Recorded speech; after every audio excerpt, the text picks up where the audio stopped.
On today's show, we will discuss some of the tough things we've been seeing in our country, and then later we will have Heather Heckman join us to share a very powerful story.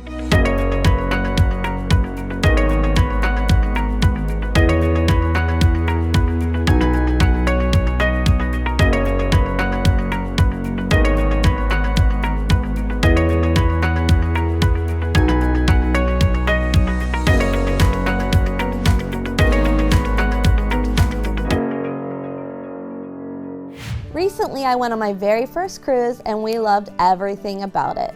Well, almost everything. There were tons of activities to take part in on the ship, and most of them were amazing. The one thing that they offered was a comedic act. The first one we went to was listed as 18 and over, which I guess should have been our warning, but we decided to check it out anyways. It wasn't too bad at first, but then partway through the comedian said, "Okay, now I'm going to offend you." Okay, what exactly does that mean, I wondered. Well, I found out. It was not just some crude humor, but it was just right down disgusting and yes, completely offensive. And I kept thinking, I just need to get up and leave. I felt so very uncomfortable. None of what he was saying was funny in the least. I said to myself, this has to be almost over, right? So just sit here. It's going to be over soon. When it was over, I felt so bad that I did not get up and take that stand. I felt pretty guilty. Why wasn't I courageous enough to just get up and leave? I've taken bold stands before, but here I just sat. And I was so mad at myself. Pretty disappointed, actually. And I asked God to forgive me, and I believe He has, but I was still pretty mad. Here's the thing. We're going to get it wrong at times, and we're going to make mistakes. But the biggest thing I'm taking from this is there's a lot of loud voices out there saying a lot of crappy things. We can't allow them to continue to be the loudest voices. Instead, we must take a stand, and we must say something. I think sometimes we think, well, I don't want to rock the boat. Well, it's time to rock the boat, my friends. Yes, always like Christ. But that doesn't mean that we just sit in silence.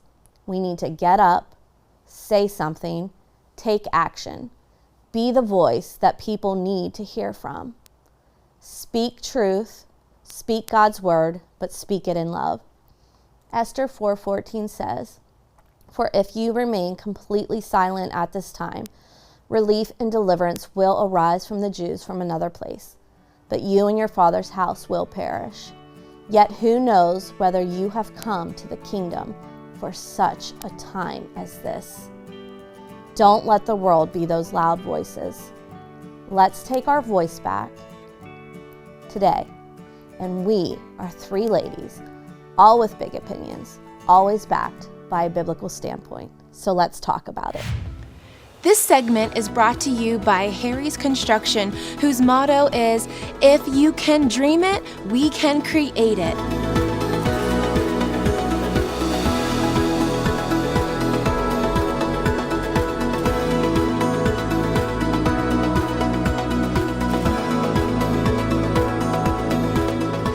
They are the kitchen and bath design experts, so call Harry's Construction for all your remodeling needs.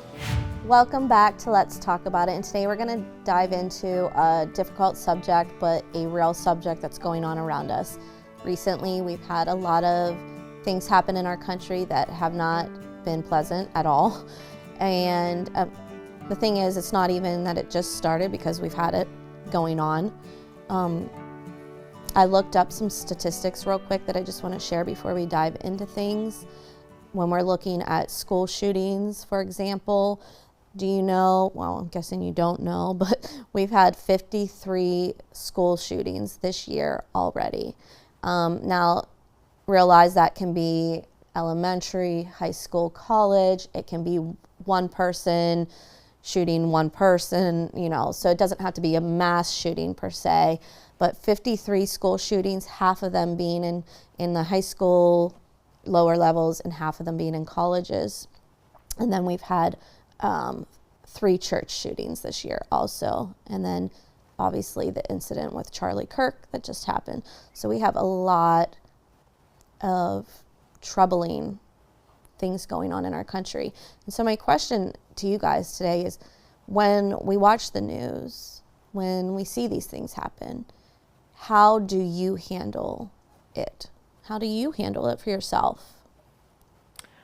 First of all, I want to say regarding the Charlie Kirk thing, what frustrates me is, as human beings with a heart and soul that was given to us from God our Creator, we don't have to believe, we don't have to be eye to eye with somebody. We don't have to. But yes, I lined up more along with Charlie Kirk, but what if I didn't?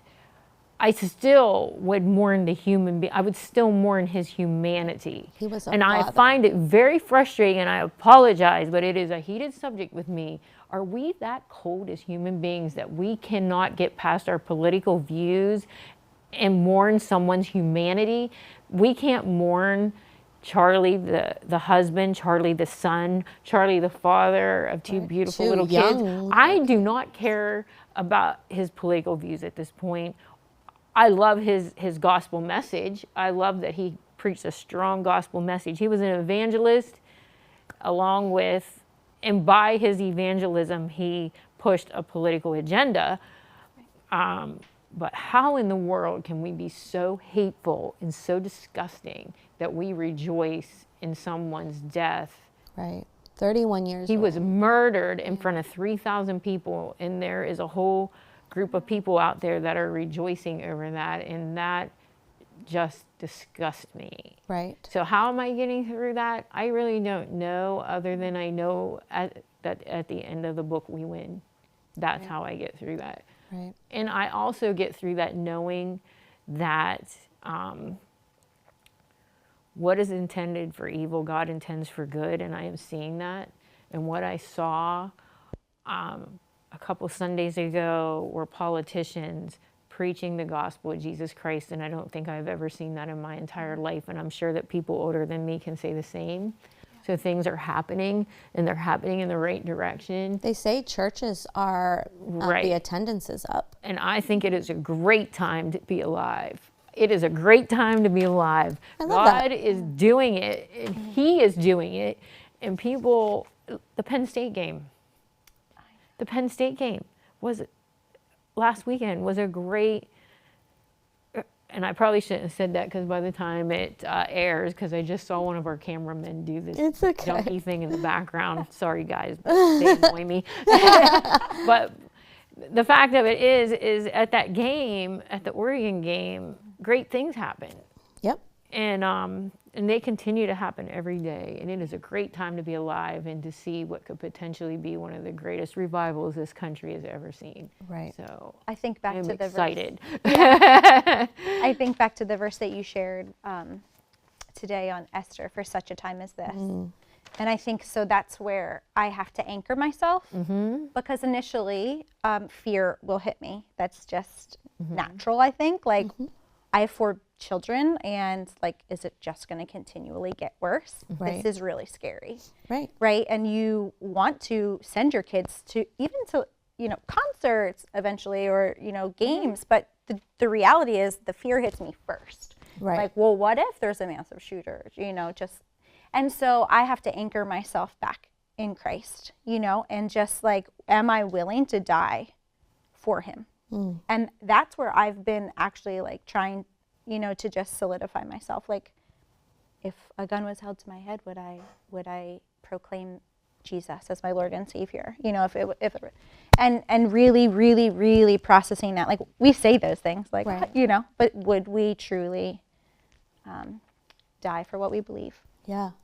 So Yeah. I think I was just up on the worship team this past Sunday, and I don't know why it popped into my head, but I was thinking to myself, if a shooter came in right now, they're probably coming up front more. So how am I going to protect myself here? And then my son, my youngest, is playing the congas. And okay, so what do I do? And I'm thinking that on worship team. And I was kind of letting that fear, like you said, pop in and take over. And I was like, wait, like no, I can't let myself let the fear take over, because if I do, it's going to destroy me and wreck me. Right. And so I love that you said, like, this is a great time to be alive. Honestly, I do feel that, with all my heart, girls, I feel this is a great time to be alive. And if you'd asked me that the day I found out, and this isn't to worship Charlie Kirk. He was a great guy. So was Billy Graham. They died two totally different deaths. But that day, my heart was very heavy, and where we were when we found that out. We were all on vacation, a group of 30 on a cruise ship, and it was like, wow. But I started to see the Lord picking up these pieces and building something beautiful out of it, and I think He's not done yet. And I'm very grateful to be alive, to be able to see it, be a part of it, and well, if I'm to be honest, I don't watch a lot of news, and I don't watch a lot of what's going on in the world. Maybe that's wrong. I don't know. I try not to get overwhelmed by it, so I just kind of stay away from it. And so I actually didn't even know who Charlie Kirk was before this happened. I know a lot about him now. I've watched different videos and things, and I love a lot of what he says. There's some of it that I'm like, I don't know where I fall on that. But for the most part, I agree with a lot of what he says, but I didn't know him before this. Now, what I did hear is that a lot of younger people knew him.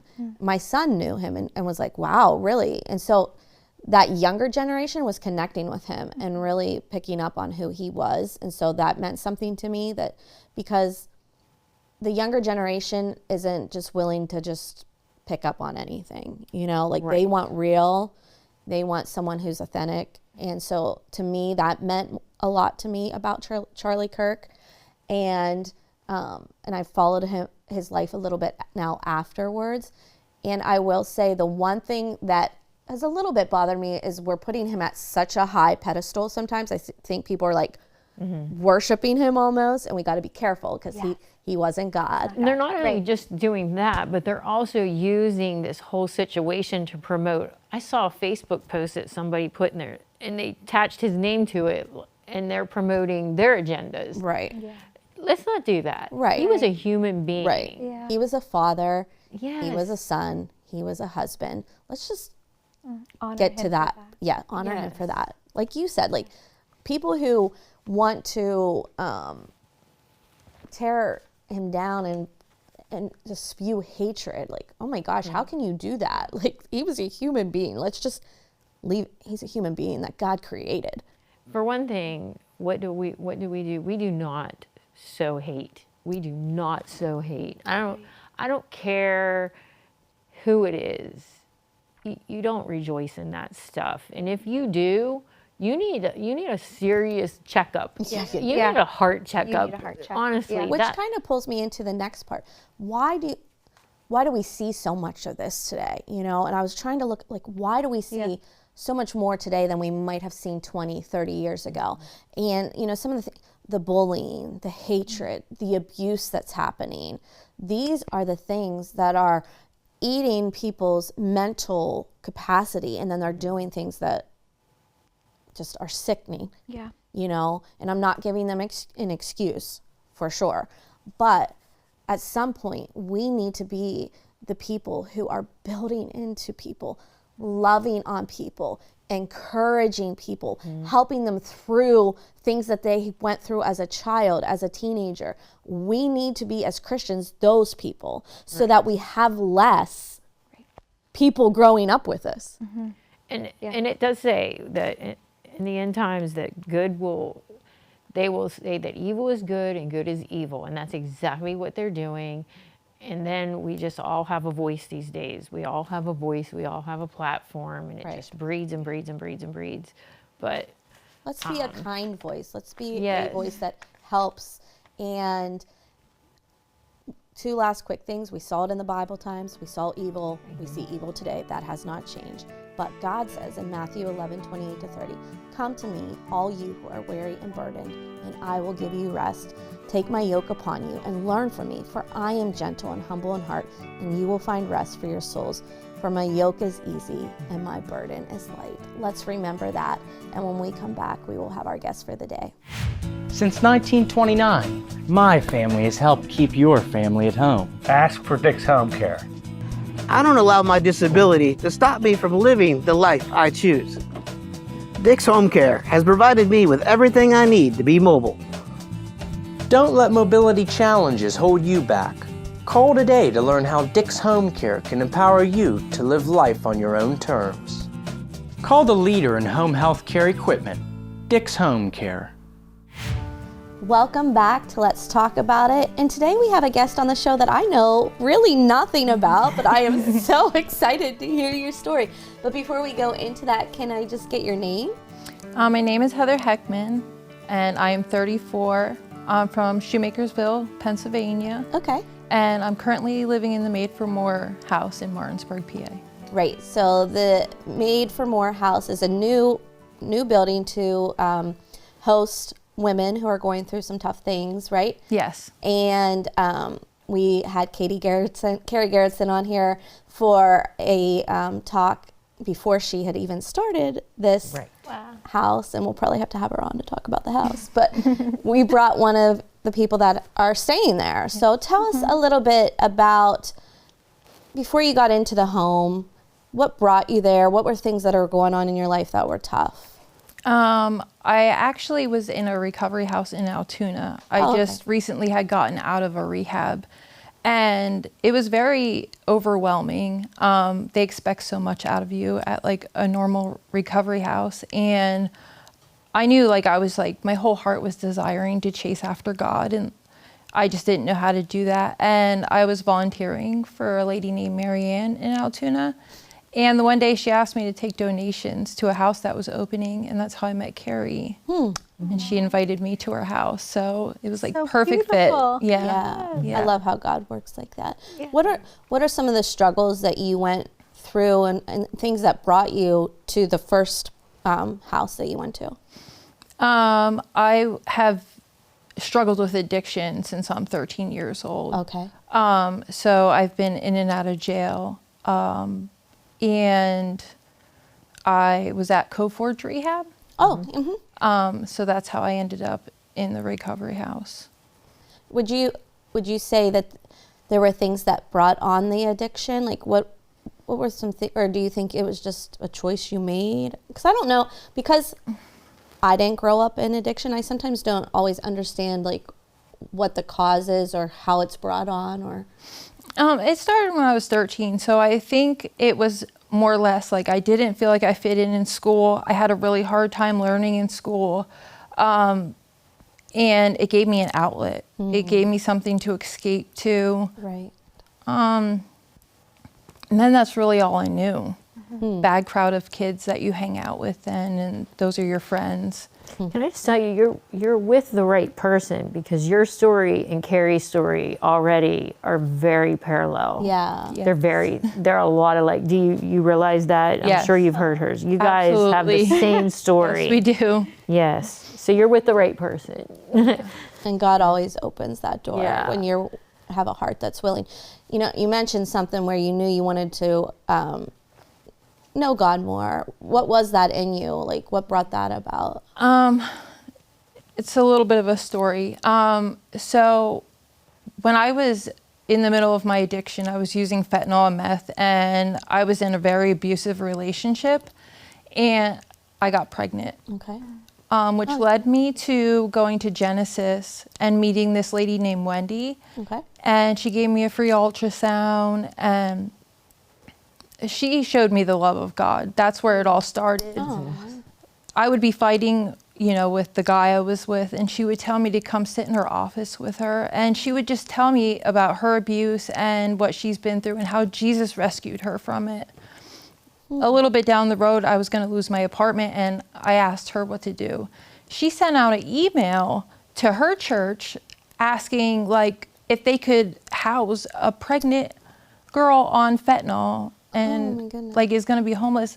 I'm thinking in my mind, there's no way somebody from the church is going to do that. But they did. And I met Ann and Hal, beautiful couple. Their kids are grown and out of school, so they had an empty home, and they invited me in, and they took me to church. They loved on me. They accepted me right where I was. No judgment at all. Unfortunately, I could only be there for a month, and I ended up going back to what I knew. I had my baby and put up for adoption. After that, I kind of went on a suicide mission because it's hard. Yeah. Yeah. And I went to jail, and I had this like beautiful encounter with Jesus when I was in there. One of the books Ann and Hal had gave me to read, the cell that they put me in, that book was sitting on the desk, and I'm like, whoa, like something's going on here. Yeah.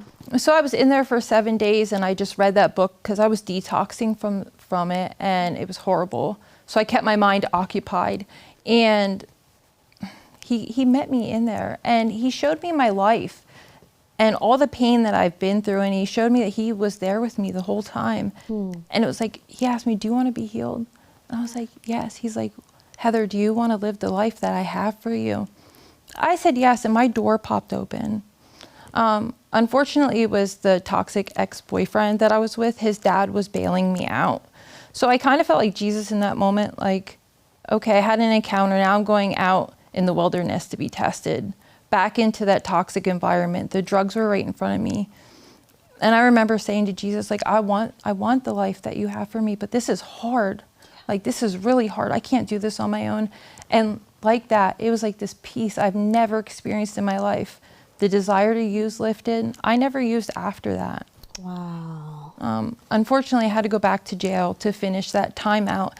And that's when I had Ann and Hal send me a Bible, and I just, every day I was reading the Word and praying to God. I was going to the chapel in there. And it was crazy. Like, I changed so much that quick that I would look in the mirror and I would think I was going to see somebody looking back at me because I was that different that quick. So that's what sparked, that's what sparked the desire to chase after God. It's so cool to hear how everything worked together. Like, that can only be God. Yes. And I love when we hear stories like that. So you had this transformation take place, a radical transformation. Yes. And what would you say, we know, I said before, life isn't perfect. We still go through things like, but what would you say life is like now for you? It's like a fairy tale to me. Like, I didn't think I could have this type of life where it's filled with abundance of love and people that surround me that truly love me and want the best for me. I didn't think I could have that. Not only 2.5 years ago, I thought I was going to die addicted and alone, to now I have a whole church family. All the girls at the home love me. I get to be a mentor to those girls now and tell them what Jesus did for me and love them while he does what he wants in them. And like, it's so beautiful. It's so beautiful. I love that you said it's a fairy tale. Like, I know. It is with it. It can be, like, I want people to know, like, your walk with God isn't perfect, but it is exciting. Like, it's exciting. Absolutely. And it is a fairy tale. Like, working with him can be a fairy tale. Yeah, I love that. So tell us a little bit about the home. It's wonderful. We get to, literally everything is taken care of for us. So our main priority is to chase after God and learn about him and what it's like to have a relationship with him. We go to prayer on Wednesdays. We have all these Bible studies that we're working on right now, and they're awesome. And we go to church on Sunday. We've gone to a couple like events because us girls made crafts to, sell, to have money coming in for the home, and that's always fun to do. Yeah, that's great. Yeah. I like that. How many women stay in the home? Right now, I think we have 7. Oh, that's But I think it's available 8. Yeah. Wow. Yes. Okay, that's so great. That is awesome. I love that this house has been open for women in that area, and I love to hear what it's doing for the women. How long do the women usually stay? They can stay up to a year. Up to a year. Okay. And so it's kind of is it up to the person how long they stay in that year, or? Yeah, pretty much. Yeah. Is it like a recovery house? Yeah. Kind of like the Foundry. It's a restoration home. Yeah. Yeah. So what, do you have plans? What Where do you see yourself? Yeah, where are we going from here? I am literally just following after God. I have no idea what He has planned for me. And that's perfect. That's okay. totally okay. As you're seeking Him, and I love that you said, like, you're in the Word. That is so important. It's so key to your walk. And I'm sitting here thinking, I can't wait to talk to you a year from now and see what God is doing in and through you, because I know that He has something great planned for you. And as you surrender, you're going to see things unfold that you never thought were possible for your life. You're going to see things happen in your life that you're just going to say, wow, that's for me. Yeah, it's for you, because He loves you that much, and He desires to do a great work in you, and He is going to complete that. I truly, as I sit here, believe He's going to complete everything you thought was stolen from you. It's going to be redeemed and restored unto you. And so I want you to know that. Soak it in. Yep. Yeah, so thank you so much for sharing your You're story. welcome. I really do appreciate it. And I know it's going to help other people. And when we come back, we will have our verse for the day. Made by Vogel is a father and son business that produces high-quality handmade wooden products such as cutting boards, bowls, bottle stoppers, and more.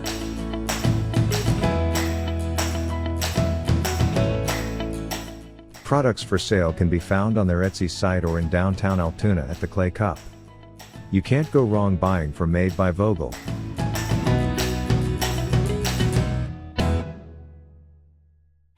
Next time on Let's Talk About It, we will discuss introverts and extroverts, and then we will have Dan Parson join us.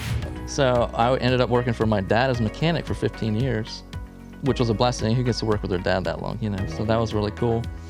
And then I was pushing 40 years old, and I'm like, I don't know if I want to do this another 20 years. And then the Lord put it on my heart to come back to the screen printing, to do shirts. So I went all in, jumped in, bought all the equipment, self-taught. All that and more on Let's Talk About It. Today's verse is found in John 1:5. It says, "The light shines in the darkness, and the darkness has not overcome it." This verse certainly stands bright in such a very dark time. This verse reminds us that God's divine light stands superior and endures. It's a force that darkness cannot conquer. Christ is and will always be our source of life and truth. And despite the dark times that may come, Christ cannot and will not be extinguished. I hope you grasp this. It's our hope in a world that can seem so very chaotic. It's a promise we can hold on to. And it makes me want to just praise Him even more. Because why? He prevails. He wins. Yes. And until next time, let's talk about it.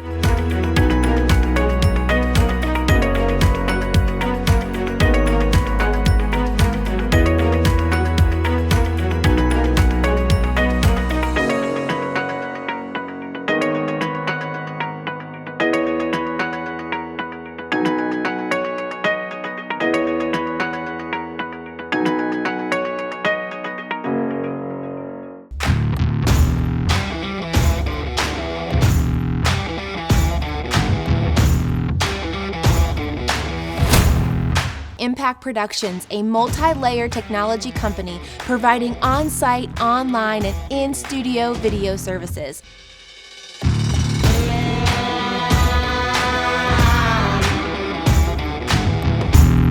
Contact Impact Productions to capture your story.